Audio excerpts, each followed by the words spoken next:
guys, let's cook ginisang ampalaya with egg. So yan, nag-prepare ako ng mga ingredients dyan. Siyempre, nilinisan ko na yung ampalaya. Tinanggal ko na yung lamang loob.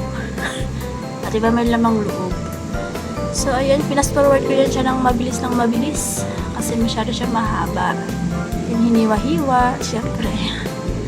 And then, pagkatapos siya hiwain, so, may nakikita ako, normally naman binababad sa asin na may tubig na may asin, rinda sibuyas, and the bawang, syempre, and also the kamatis, hiniwa ko na. Ayan, so, tapos na. Ayan na nga siya. And then, may nakalimutan akong ang mga itlog. Ang mga itlog, o diba? Kumusta nga pala ang lahat, guys? Ako okay naman ito. Paos. Siyempre, nag-isa na ng bawang at sibuyas.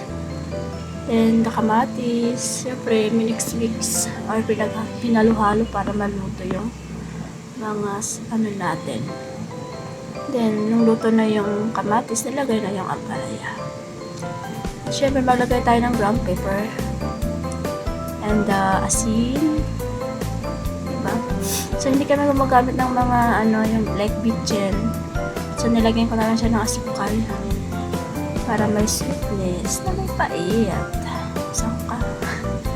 Saan palaya? Tapos yan, hinalo-halo ko na nga.